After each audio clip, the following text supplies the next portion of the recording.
I'm ready. Cool. Are you ready? I'm ready. You That's- guys ready? Yeah. Okay. We're all ready. Everyone's ready. Before I start, I want to ask a quick question. Show of hands would be nice. Does anyone here really love running? Okay, good. Couple. Good.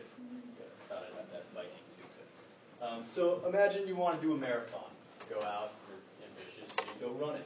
You get back to your house, bust in your door, you're kind of stumbling. Go to your faucet, get a glass. All you want is a glass of water. You're so thirsty. That's all you want. You go and turn it on. There's no water. So you got a date that night, and miraculously you have enough energy to go on a date after a marathon. You want to take a shower because you stink. And you can't. The water's gone. Now, I'll admit, this is a bit extreme. It's highly unlikely your pipes are just going to run dry. But America is on the brink of a water crisis. So what I'm going to show you right now is a video that'll illustrate this just a little bit.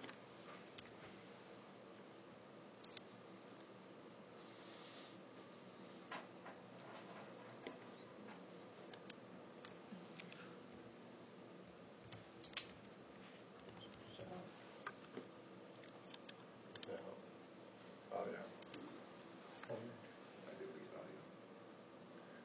Okay. Just keep watching.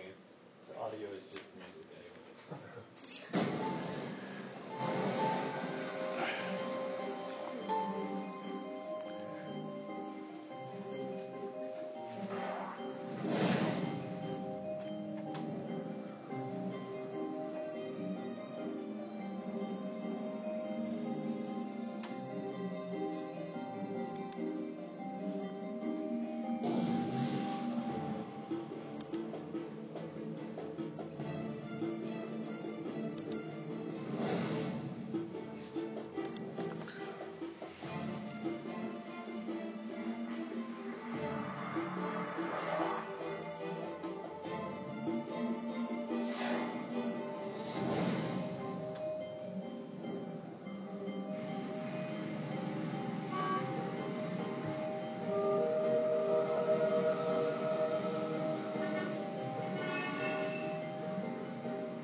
Okay. Sure you all enjoyed that. My problem with that video is it really doesn't make our water situation sound as dire as I think it actually is. According to the EPA, by 2013, 36 states will be anticipating some sort of water shortage, even in non-drought times. And by the time 2050 rolls around, it looks like the problem will be even worse, as this map produced by the NRDC indicates. It looks as though almost every single state will have at least one county that will have a fairly serious water problem. In some states, like Arizona or Texas or other states in the Southwest, almost their entire state will be having a water problem. I think that our water problem here in the United States is probably best emphasized by Lake Mead, which has shrunk by 50% in the last 10 years. And you can see in this picture there's a very substantial drop in the volume of the lake. And This lake is pretty important because it actually provides water for 22 million people and 90% of Las Vegas. And this is a trend that's being recycled all over the country. We see that our aquifers and reservoirs are being depleted. And this isn't just a problem in the United States. For instance, in China, 669 cities are facing water shortfalls right now. And this river, the Yellow River, which looks fairly large, used to be about 1.5 times the size of the Mississippi River, and now is a tenth of its previous size and annually fails to actually reach the ocean. So if you can imagine that, that's a pretty big expanse of water. In about 100 miles, it will basically run dry because so much water has been taken out of it. And so this is a problem that we're seeing all over the world. And if these two examples of bodies of water that are being depleted aren't enough, remember that population is constantly growing, and that the highest rate of population growth, in fact, 90% of all population growth in the next 10 years will probably happen in impoverished countries, which have the hardest time allocating water between supply and demand. Additionally, population growth is an exponential process, which probably means that water consumption is also exponential. But in addition to that, we saw in the video that the water use actually increases faster than the population growth does. So this is a pretty serious problem. Additionally, we're not going to be able to find new reserves of water like we can just find new reserves of oil. And if we did, we would require a reserve of water that is 770 cubic kilometers large in order to satisfy all of our water needs by 2050 with the current increase in demand. And as it's a scale, that's about 1/3 of the size of the Great Lakes and would be an increase of 7% of the world's total fresh water right now. So it's pretty unlikely we're just going to find another 770 cubic kilometers of water in the next 50 years. So there's probably something that we need to do about this before we have a serious problem with things like economic collapse. The fact of the matter is that our agriculture industry uses 70% of the fresh water that our society uses in order to grow food, which is pretty essential. The UN estimates that at the current water supply, our agricultural production will decrease by 30% by 2050, and that is the equivalent of both the United States and India no longer producing food anymore.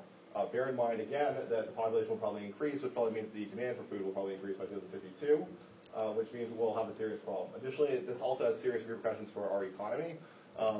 Well, only 4% of the fresh water we use is used by industry. Some industries are using a particularly large amount of water. For instance, the semiconductor industry uses 1/4 of the water that Silicon Valley uses. And in a world where there is a water shortfall, there's a very strong likelihood that industry, the price for a semiconductor will go up greatly because that industry uses so much fresh water in production of semiconductors, and semiconductors are obviously in a number of devices that we use, and also because of the economy, which probably means that this has implications for the entire economy, even if our industry doesn't use that much water on whole. Additionally, there is a strong propensity for water conflict in the world where there is less water. For instance, Ethiopia is building this Ethiopian Renaissance Dam, and according to a WikiLeaks cable, Egypt has actually built a military base in Sudan for the express purpose of blowing up the Renaissance Dam once it is completed, which would probably result in conflict between Ethiopia and Sudan and Egypt.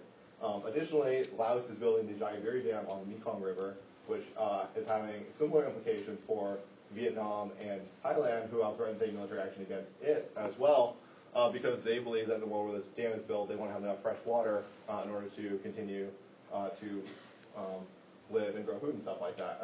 Finally, the Chinese are building the Zhangmu Dam on Brahmaputra River, which will be larger than the Three Gorges Dam, which is the largest dam in the world. And that has severe implications for the countries downstream, India and Bangladesh, which have already had conflicts with China, as to whether or not they'll have enough fresh water to continue to live and grow food and stuff like that. Now, you may think it's a bit far-fetched that we'll actually go to war over water, but the fact of the matter is that we've been going to war over water for the last 40 years. For instance, the 1967 Six-Day War between Israel and a number of other countries in the Middle East, according to Ariel Sharon, the former Prime Minister of Israel, was started over a desire to control the Golan Heights, which are the headwaters of the Jordan River, which probably means that there's going to be more and more water conflict in the future as we see a decrease in water supply. So therefore, we propose the following water penalty in order to solve for this problem. Right, so the situation looks pretty dire, right? There's no hope.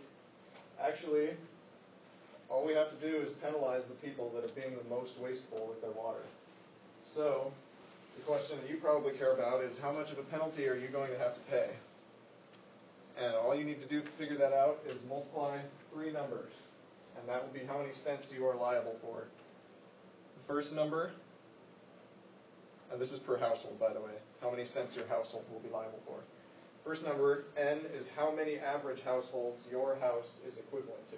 So if you consume twice as much as the American household average, your N will be 2. If you consume triple the average, your N will be 3. And obviously, a higher N means you're going to be more liable.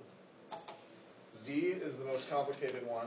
That's, if you've taken any statistics, that's your Z score in your in a normal distribution of water consumption. It's a measure of how abnormal your consumption is. So if you consume a little bit too much, but you're closer to average than most people, this Z is actually going to be less than 1, which means that the product overall will be lower because of the Z value, and you'll actually be helped. You'll pay a little bit less because you're not abnormally high. Well, you can be in Z equals 0 technically, right? Yes, and I'm going to get to that. Okay. That's the best part about this penalty system. Just a note, N and Z together, if you just multiply those, that's your tax penalty rate. So obviously you just need to multiply that by the total number of gallons you consume, and that will be your total amount that you have to pay for your penalty. But since we're nice, we'll divide the number of gallons you consume by 20.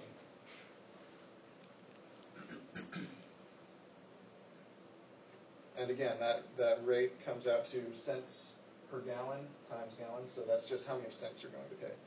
Now there are 2 additional rules. As you mentioned, your Z-score is 0 if you consume an average amount. So if you consume an average amount of water or less, you don't pay any penalty because you're not being worse than the average person, so why should you be penalized?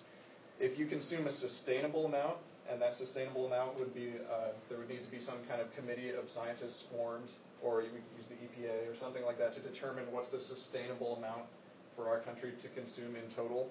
But if your per person consumption in your household is sustainable, you also pay nothing. So in case you still don't, if you don't have a feel yet for exactly how much you're going to be paying, since it's all been kind of nebulous so far, let's look at some concrete numbers. Here's a pretty extreme example. There's a guy called Rob, because he robs water from the earth.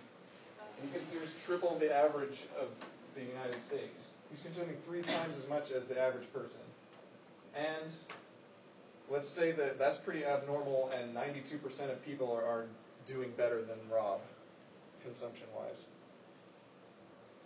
His N times Z comes out to 9 cents per 20 gallons, and in today's conditions, with our current average consumption and everything, that costs about as much as a cell phone plan. It's about $39, $33 a month. Now, you might think that sounds kind of harsh, and it is, because what Rob is doing isn't sustainable, and if we're not harsh, he's not going to stop it. But then let's look at one more example that might be a little bit closer to where some of you are. This is still, the high end of consumption. So let's say you consume 135% of the average American. That's still pretty bad. And let's say that 60% of Americans are doing better than you and saving more water than you are, consuming less. You're only going to pay $23 a year. Even though that's still a pretty high consumption rate, your penalty has gone down considerably. So there's a big incentive to lower your consumption just a little bit, because that will lower your liability a lot. So I'm sure you're all wondering, where do I fit into all of that? I heard those examples, but I only have an idea of what I use per day.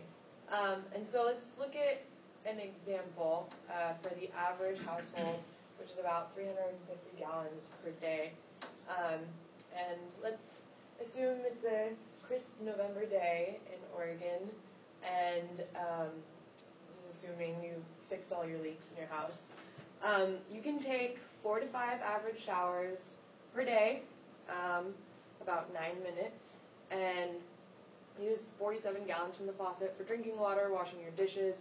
That's about a bathtub and a half full of water. If there's 4 people living in your house, each of you can use the toilet about 5 to 6 times.